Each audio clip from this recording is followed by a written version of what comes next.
Friends, સ્વાગત છે તમારું ભાવિકાસ ફૂડ મેજિક ગુજરાતીમાં અને હું છું ભાવિકા। તો આજે હું તમારી સાથે કાઠિયાવાડી સ્ટાઇલ ગાંઠિયાની રેસીપીની શેર કરવાની છું।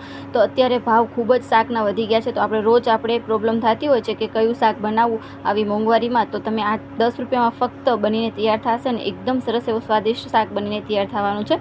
તો અહીંયા 2 ચમચા મેં તેલ લીધું છે। હવે તેલ ગરમ થાય પછી આપણે એની અંદર 1 ચમચી રાઈ ઉમેરીશું। રાઈ તમે સ્કીપ પણ કરી શકો છો, પણ સ્વાદ સારું લાગે છે। હવે આપણે આમાં બધા આખા ગરમ મસાલા ઉમેરવાના છે। તજનો ટુકડો, લવિંગ, મરી અને સૂકી મેથી અને લાલ મરચાં। હવે એકદમ સરસ આપણે લાલ મરચાંને એ વઘાર થાય એટલે આપણે આમાં લસણ અને 1 નંગ મરચું અને આપણે થોડુંક લસણ આમાં આગળ પડતું લેવાનું છે, તેનાથી શાકમાં સ્વાદ બહુ જ સરસ આવવાનો છે। અને 1 મીડિયમ સાઇઝની ડુંગળી એ કટ કરીને આપણે ઉમેરી દઈશું। હવે એકદમ ડુંગળીને આપણે સાતડીશું, થોડીક બ્રાઉન થાય પછી આપણે એની અંદર મસાલા એડ કરવાના છે।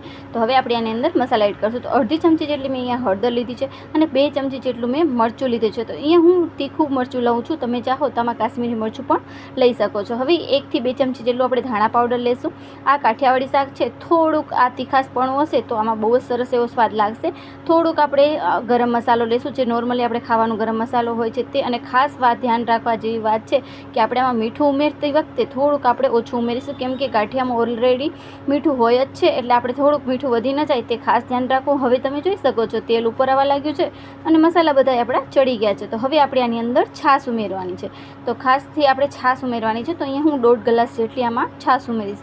તમે જેટલું રસો કરવું હોય તે પ્રમાણે તમે આમાં છાશ ઉમેરી શકો છો। અને આ શાક જ્યારે આપણે જમવા બેસી એના 5 થી 10 મિનિટ પહેલાં જ આપણે બનાવીશું, નહીં તો જે આપણે આ રસો આપણે બનાવીશું તે એકદમ શોષી લેશે જે ગાંઠિયા છે તે। તો હવે એકદમ સરસ હવે આપણો આ વઘાર છે એ ઉકળી ગયું છે। તો હવે આપણે આની અંદર ગાંઠિયા ઉમેરી દઈશું। આ મેં મીડિયમ થીક ગાંઠિયા લીધા છે, તમે ઝીણા ગાંઠિયા પણ લઈ શકો છો। તો નોર્મલી આપણે ગાંઠિયા લઈ શકીએ છીએ। હવે તમે જોઈ શકો છો આ રીતના અમે થોડુંક રસો ઓછું ખાઈએ છીએ, એટલા માટે થોડુંક મેં ગાંઠા એવું આપણે રસાદાર કર્યું છે। તો તમે જોઈ શકો છો એકદમ સરસ એવું આપણું કાઠિયાવાડી સ્ટાઇલ ગાંઠિયાનું શાક તૈયાર છે। તો હવે આપણે ઉપરથી કસૂરી મેથી છે તે આપણે ઉમેરી દઈશું, એનાથી સ્વાદ બહુ જ સરસ લાગે છે।